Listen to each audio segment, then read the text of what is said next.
नमस्कार साथियों, मेरा नाम डॉक्टर करण आर रावत है। मैं गैस्ट्रो एवं सर्जन हूँ। Self gastro and surgery centre Agra में प्रैक्टिस करता हूँ। आज हम सब लोग हर्निया के बारे में बात करेंगे। हर्निया क्या होता है, उसके कारण क्या है, वो कितने टाइप के होते हैं, उनकी सिम्टम्स क्या है और इनका उपचार की विधि क्या होती है।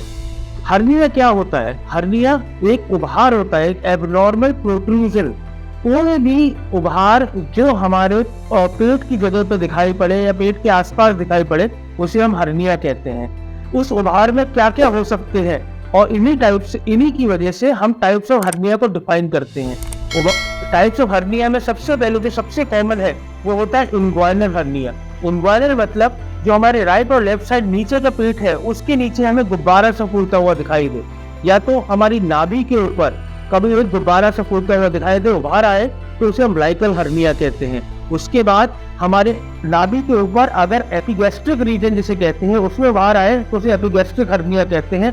और कभी कभार जब हमने ऑपरेशन करवाया हो और फिर हम देखते हैं कि इसमें फुलावट आ गई है या उभार आ गया है, उसे इंसिजनल हर्निया कहते हैं। उसके बाद भी कुछ अलग अलग टाइप के होते हैं, जैसे कि आपका फेमोरल हर्निया होता है, और कभी कभार हमारे दोनों बाजुओं में भी हर्निया को दिखाई देते हैं, उन्हें अलग और रेयर टाइप के हर्निया कहते हैं। हर्निया में क्या क्या कंटेंट हो सकते हैं? कंटेंट मतलब हर्निया के अंदर क्या क्या उभार में क्या क्या हो सकता है, क्या क्या चीजें हो सकती हैं। जैसे हमारी हाथों के ऊपर की चर्बी जिसे हेमेंटम कहते हैं, आंत खुद जिसे इंटेस्टाइन्स कहते हैं। उसके अलावा कुछ कुछ ऐसे भी हर्निया देखे गए जिसमें हमारा पेशाब की थैली भी आ गई हो, जिसमें अपेंडिक्स भी आ गया हो। मतलब हर्निया एक ऐसा उभार है जिसमें से कुछ भी आ सकता है जो पेट के अंदर का कंटेंट हो। अच्छा, इसके बाद इसके सिम्टम्स क्या होते हैं? देखिए, सिम्टम्स क्या होते हैं। किसी आदमी को खांसी या फिर पेट फूलना या फिर कब्ज रहना या फिर प्रोस्टेट गदूद की बीमारी हो, गदूद की परेशानी हो, जिसकी वजह से हमारा एब्डोमिनल प्रेशर इंक्रीज होता हो, पेट का अगर किसी भी वजह से प्रेशर इंक्रीज होता हो, उसकी वजह से उभार आते हैं। और इसके सिम्टम ये होते हैं कि हमें पहले तो एक गांठ या फिर उभारनुमा चीज हमने महसूस करी, वो धीरे हमने इग्नोर करी इस चीज को और धीरे धीरे वो बढ़ती चली गई, प्रोग्रेसिवली है बढ़ती चली गई। उसके बाद जब हमने देखा कि हम जब लेटते हो तो वो नीचे चली जाती है, जब हम खड़े होते हैं या कोई वजन उठाते हैं, खांसते हैं, तो ये फूल जाती है। कभी कभार कुछ लोगों को दर्द भी होता है और इसकी वजह से कुछ लोगों को कब्जी या एसिडिटी की भी परेशानी होती है। हम इन सिम्टम्स को इग्नोर ना करके, अगर ये सिम्टम काफी दिन तक से चले आ रहे हैं, तो हमें डॉक्टर के पास दिखाने के लिए जाना चाहिए और उसके बाद उन डॉक्टर की सलाह माननी चाहिए। हमें उसके लिए उपचार में क्या होता है? सबसे पहले जब आप डॉक्टर के पास जाएंगे तो आपका एक अल्ट्रासाउंड मतलब एक ऐसी विधि जिससे हम पता कर सकते हैं कि हर्निया का जो अंदर का सैक है, जिसके अंदर जो कंटेंट है, जैसे आते या कुछ भी है कंटेंट, वो कितने बड़ा सैक है, कहाँ पर है और उसकी वजह क्या है और किस टाइप का हर्निया है, डायरेक्ट है, इनडायरेक्ट है, अगर इंक्वायरल की बात की जाए, या फिर एपिगैस्ट्रिक है, अम्बिलिकल है, ये डिफाइन हो जाता है। याद रखिएगा, हर्निया का इलाज सिर्फ ऑपरेशन होता है, किसी दवाई गोली से हर्निया ठीक नहीं हो सकता है। उपचार में भी हमारे पास काफी तरीके हैं। जैसे आज 2023 में जब हम जी रहे हैं, यहाँ पर काफी सारी विधियां आ चुकी हैं और बहुत एडवांस विधियां आ चुकी है, जिसके वजह से एक दिन में मरीज की छुट्टी हो सकती है, वो तुरंत काम पे लौट सकता है और दर्द और ब्लड लॉस बहुत ही कम हो सकता है।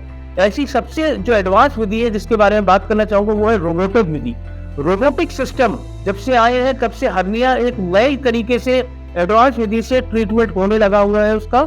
और उसमें हम क्या करते हैं कि हर्निया पेट के अंदर जाते हैं, इनका ऑपरेशन जनरल एनेस्थीसिया में होता है और पेट के अंदर जाके हम हर्निया को वापस नीचे लाते हैं, जो भी अंदर हर्निया के कंटेंट है उसे वापस लाया जाता है और उसके बाद उसे सही करके उस उभार और उस गैप को सही करके हम वहां पर एक जाली लगाते हैं और जिसे टैकर नाम की चीज से हम फिक्स करते हैं।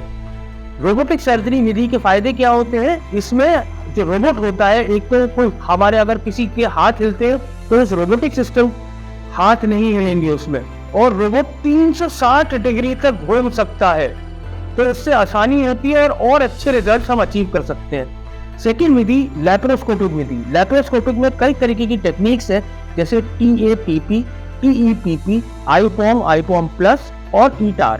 ये सारी जो टेक्निक है ये हम लैप्रोस्कोपी विधि की तरह से कर सकते हैं। इसमें भी जनरल एनेस्थीसिया यूज होकर हम पेट के अंदर से कंटेंट को रिड्यूस करते हैं केयरफुली, और उसके बाद हम वहां पर जाली लगा के उस चीज को बंद और स्ट्रेंथन करते हैं। एक जो नॉर्मल विधि है, जो सबसे आम और कॉमन विधि जो चलती आई है, वो उसे कहते हैं हम open surgery, open mesh hernioplasty.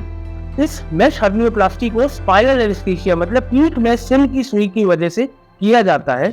इसमें सुन करके जहाँ पर जिस जगह हर्निया का उभार नजर आ रहा है उस जगह में कीड़ा लगाया जाता है और धीरे धीरे हम अलग अलग लेयर्स को सेपरेट करते हुए हर्निया के सेट, हर्निया तक जाते हैं, हर्निया के कंटेंट तक जाते हैं, उन्हें वापस हम पेट में डालते हैं और उसके बाद फिर हम लेयर बाय लेयर क्रॉस करके वहाँ पर एक जाली लगाते हैं जिससे वो लेयर वो चीज़ मजबूत हो जाए और फिर हम उस चीज़ को बंद कर देते हैं। याद रखिएगा, हर्निया के 3 महीने तक आपको ज्यादा वजन नहीं उठाना है, खांसी और कब्जी से बचना है। यही आशा करता हूँ कि आप सही समय पे सही डॉक्टर और सही इलाज करवाएंगे। नमस्कार।